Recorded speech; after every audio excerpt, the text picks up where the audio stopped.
Okay, kanina, I discussed about the two types of taxes here in the Philippines. We have the national taxes and the local taxes. So, national taxes is always based on the National Internal Revenue Code of 1997, or what we call the RA number 8424, or the Tax Reform Act of 1997. So, the import and export tariff imposed or levied by the Bureau of Customs under Republic Act number 39, or otherwise known as the Tariff and Customs of the Philippines as amended, and also can be considered as the national government tax or duty. So, yung mga imports, mga export tariffs na binabayaran for the international export and import transaction ng company, ng Philippines is considered as the national government taxes. Okay. So, sa national taxes, meron tayong tinatawag na capital gain tax, then the documentary stamp taxes. So, ito yung dalawa, ini-impose, like for example, itong capital gain tax, it is imposed on the gains presumed to have realized by the seller from the sales. Ito yung capital gain tax. So, it includes de facto the retro sales and other forms of conditional sales, like mga lupa. So, lahat ng mga sales in exchange of any disposition of the capital assets, mga buildings, lupa, mayroon tayong tinatawag o binabayaran ng capital gain tax. Kaya kung bibili kayo ng lupa, make sure na yung magbebenta sa inyo ng lupa, bayad niya ang capital gain tax nung lupang bibili nyo. Kasi hindi natin alam, baka hindi pala niya bayad. So, medyo malaki din yan. Okay? Next is the documentary stamp tax. It is a tax on document instrument.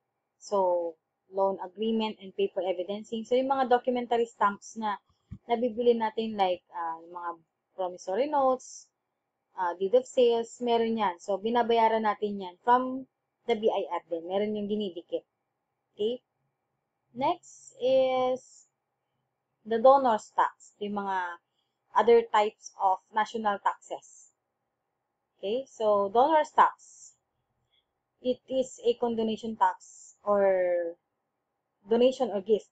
So ito yung donor's tax is based on a graduated schedule of tax rate. So hindi pag dinonate na sa inyo yung lupa or isang property, so sa donor's tax, tinatanong din dyan, sino ba talaga nagbabayad yan? So, BIR make the donor liable in paying the tax because they had the, syempre, in a logical way, they have the means to donate the property. So, property na dinonate, free of charge yun sa mga recipient or donee.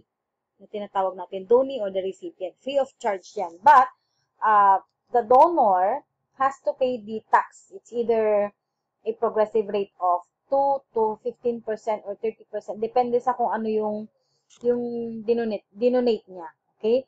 So, it is not free of charge sa mga donor kasi, yun nga, it's logically, they have the means or capacity to donate a property free of charge. Then, it is reasonable for them to be considered as they have the capacity of paying the tax. Okay? So, yun yung sa donor tax. Ano naman yung tinatawag nating estate tax? So, estate tax is a tax on the right of the deceased person, yung namatay na, to transmit or transfer her estate to his lawful heirs and beneficiary at the time of death. Okay, so, dito, yung BIR or the Bureau of Internal Revenue,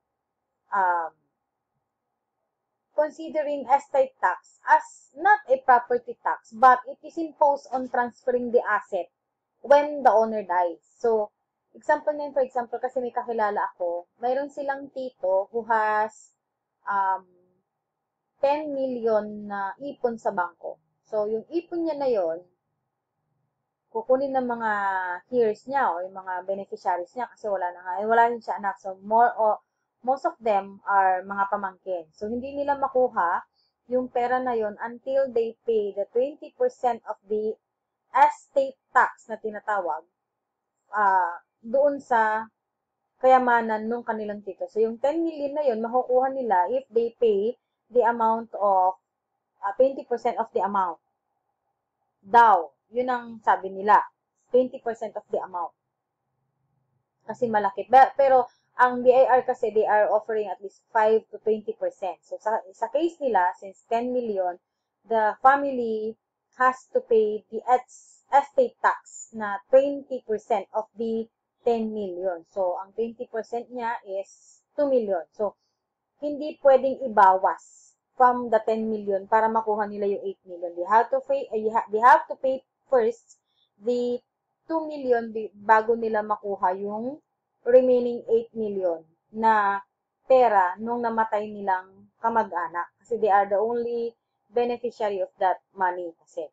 Okay? So, yung mga kamag-anak na yun, hindi naman sila that rich para makapag-produce ng 2 million and most probably, wala rin siguro magpapautang sa kanila ng ganong kalaki. Kasi parang for the lender, siguro walang kasiguruhan or what. Kasi makikita mo naman na hindi naman ganun kayaman yung mga beneficiary. So, hindi ko na-follow up yung kwento na yon kung nakuha nila o hindi. Pero that's another example on how an excess estate tax works.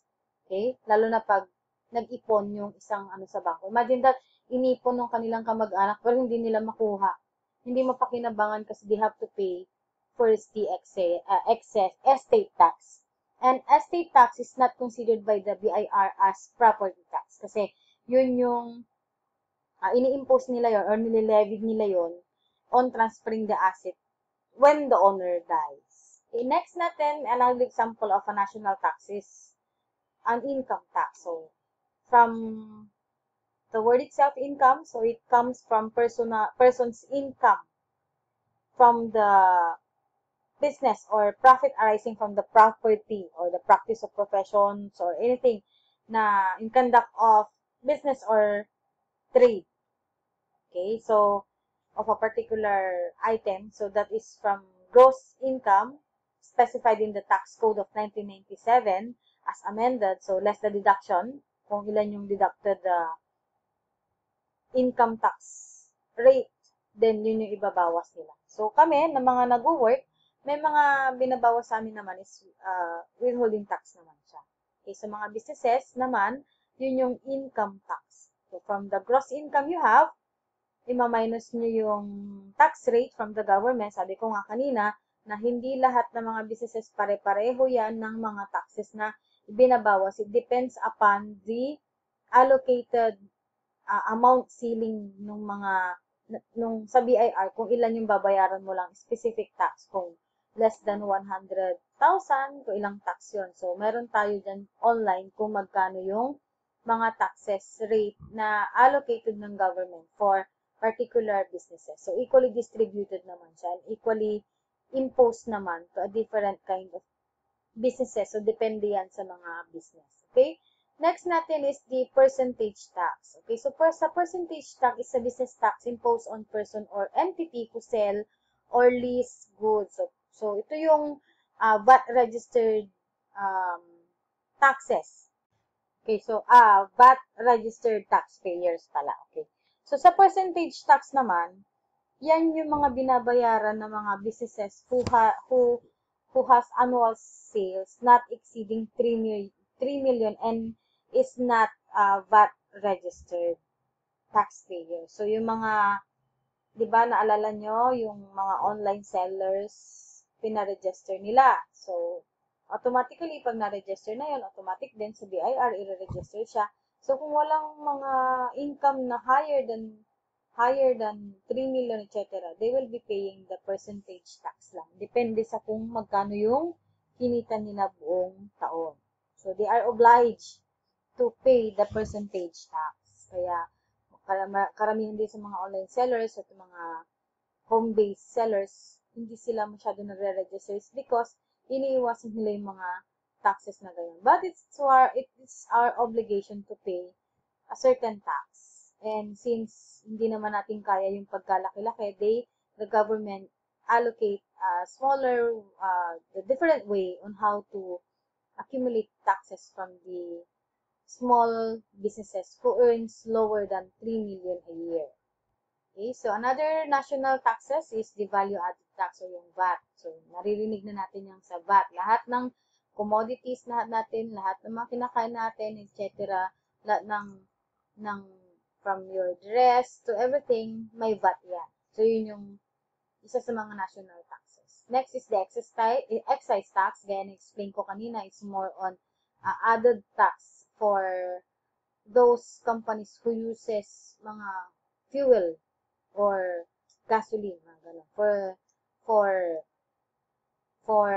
uh, their commodities. And it is also imposed on things that are imported din. Hindi lang yung mga ina-export, ginagamit dito, but na gumagamit ng gasolina, but those things that are imported. Okay, next is the expanded withholding tax. So, itong withholding tax na to is, it prescribes only for certain payers and it is creditable against the income tax due to the pay for the taxable years. Example of the expanded withholding tax are those who are withheld or rent income and professional income. So, yung mga sahod din namin mga professionals, may mga binabawas sa aming mga expanded withholding tax. Okay? Final withholding tax is a kind of withholding tax which is prescribed only for certain payers.